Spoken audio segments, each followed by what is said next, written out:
Is there a topic that's been beaten to death in squad more than building FOBs on the point versus off the point? I'm not sure. It's been around as long as the game's been around. So I'm going to throw my 2 cents in on it. When you browse some of the different forums, you can see it does strike a nerve with some people with regards to building on the point. They'll tell you stop putting them on the point. If you put it there on the point, 8 people get close enough, they're going to proxy that easily, and just by pushing the point, which they're already going to be doing. You're making their life easier. They're attacking 2 birds with 1 stone. You're going to lose those 20 tickets when you put it on point. It's a huge gamble.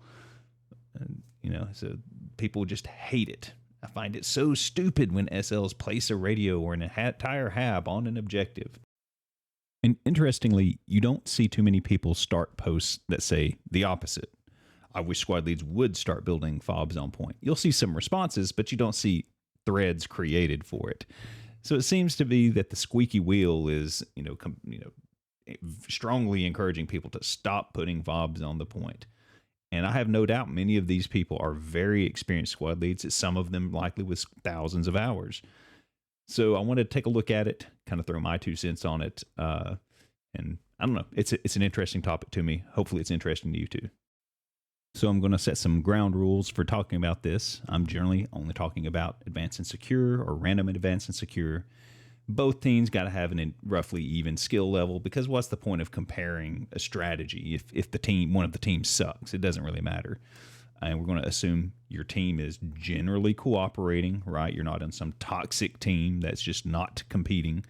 And then you're going to assume the defenders know they need to get and push out off the point, right? They're not just going to sit there and pack in on the point like some teams tend to do. We're going to assume they're generally knowledgeable, listening to their SLs, and pushing off the point when they should. So if we put it right on the point, what are some of the negatives?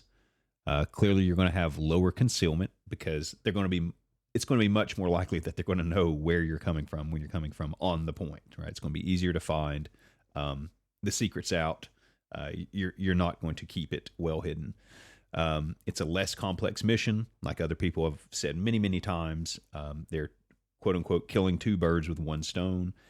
They're pushing both your hab and the objective at the same time. So it's much easier for them to get a game plan together when it's like that. Infantry distribution it tends to be a little more grouped up when they're spawning at 1 FOB. They don't always get pushed out. You don't get that natural distribution of troops that you get a little better of when the FOB is off the point. And when they're grouped up on the point, right, it's mass casualty risk, because a single arty could wipe out a whole lot of guys.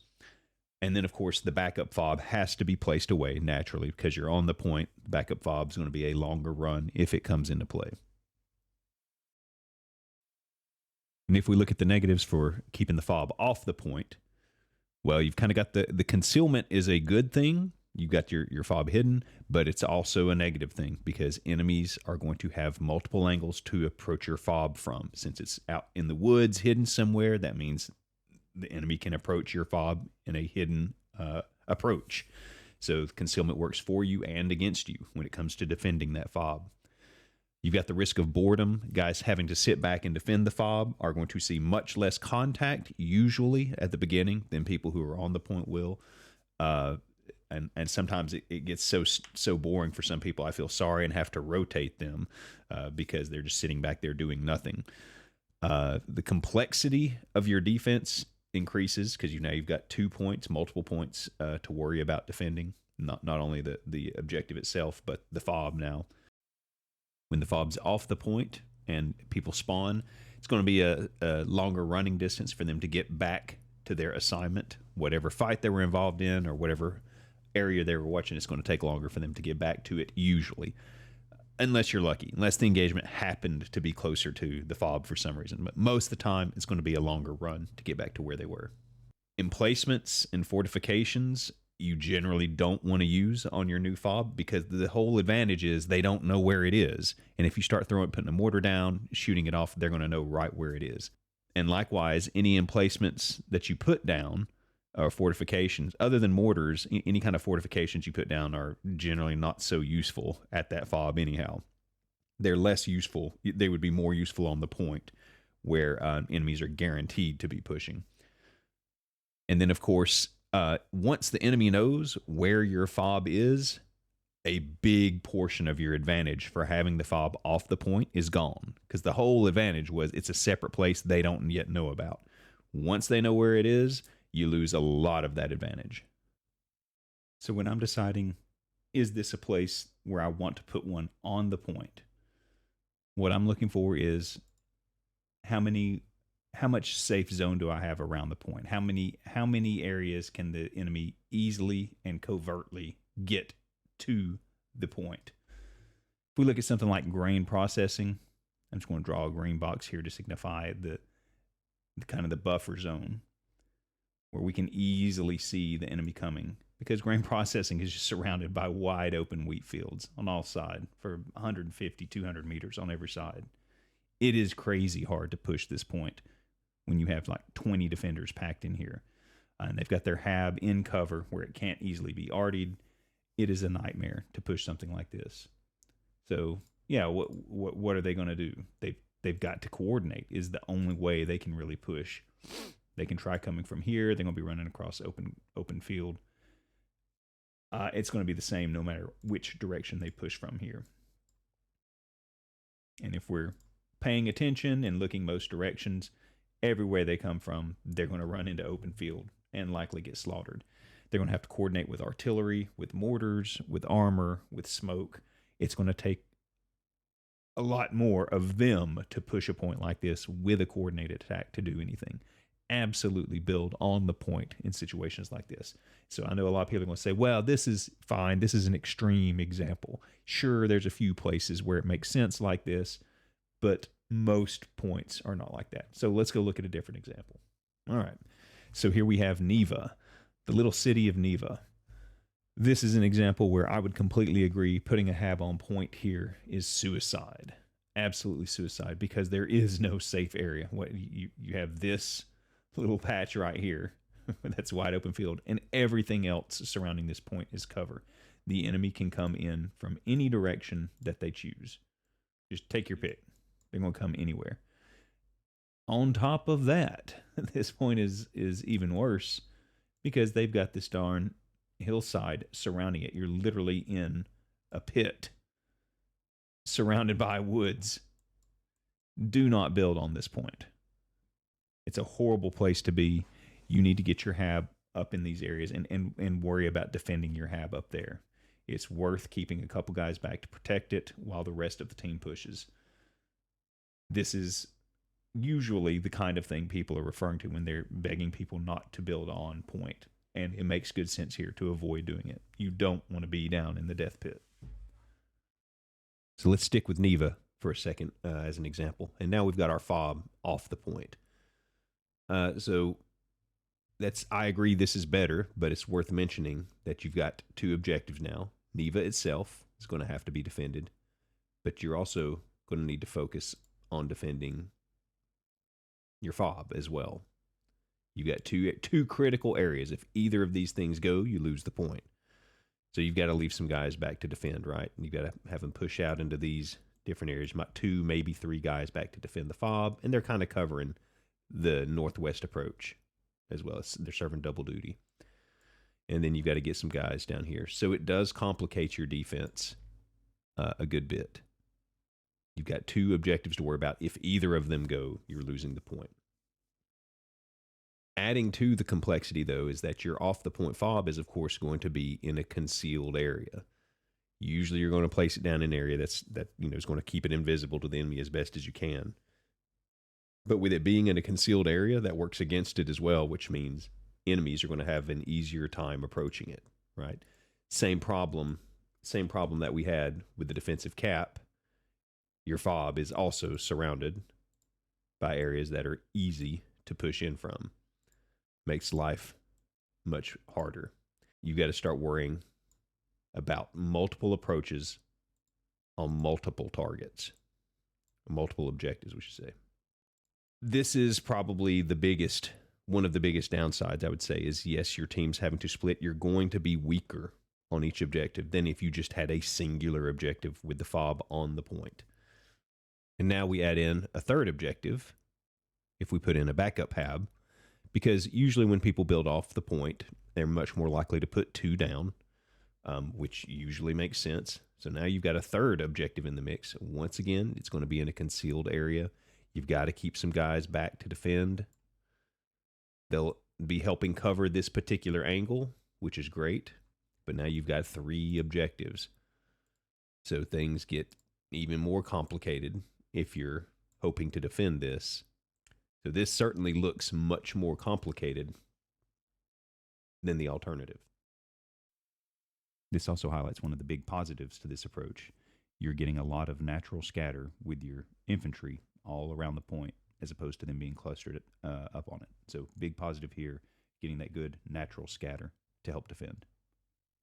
So we've looked at 2 extremes. We've looked at the one where it's clearly advantageous to have one on the point, and we've looked one where it's clearly advantageous to be off the point.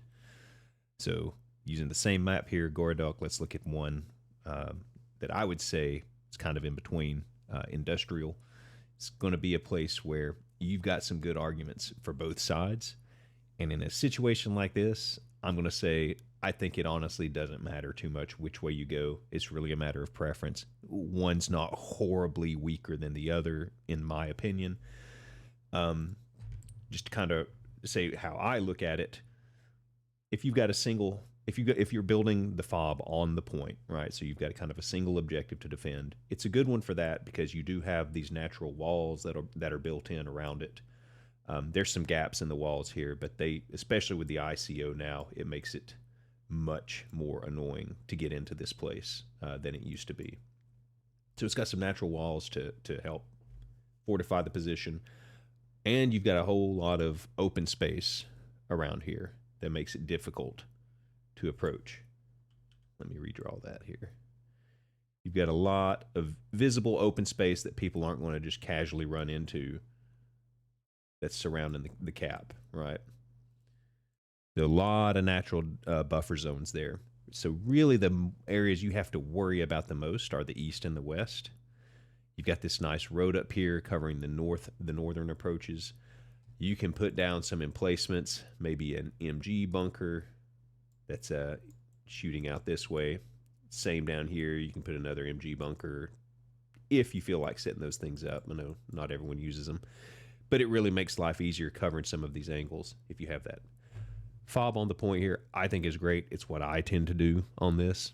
I don't often have a lot of trouble holding this. It takes a good coordinated push with artillery, with armor. And if they just overwhelm you in numbers, then, fine. That's what they do. Your offense better be making good progress. That means they've got an advantage on the other side.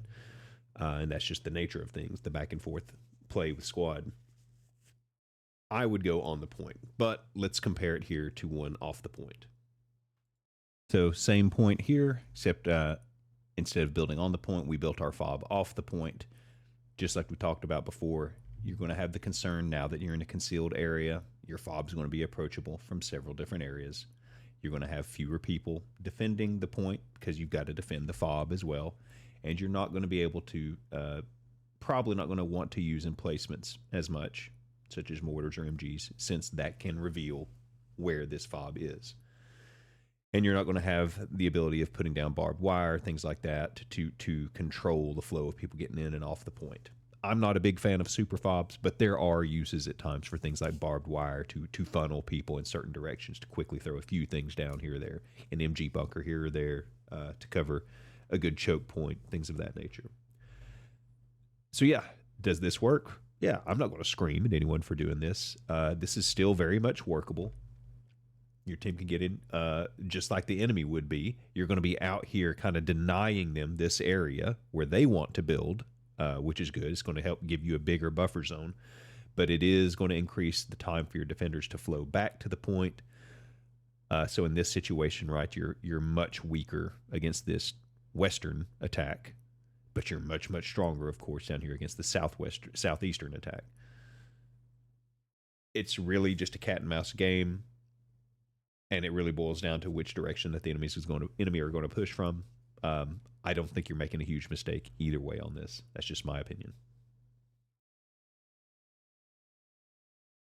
And lastly, it's worth mentioning artillery, and this applies to anywhere that you're building, you really, really want to try and get the HAB somewhere that's going to be immune to artillery, if at all possible. So if it's immune in one location but not in another, that will also heavily influence my decision on where to build. Because if it's exposed in the air and it's an important HAB that they're pushing, you can guarantee that the command is going to find it and snipe it if he can. So keep that in mind when you're making the choice too. And I guess really that's about all I have to say on the topic. It's mostly determined by how much cover is available for the enemy to use to approach and how vulnerable to artillery that your HAB placement is going to be. It's pretty easy. Anyway, hope that was of some interest to anyone out there. And I guess we'll see you guys out on the field.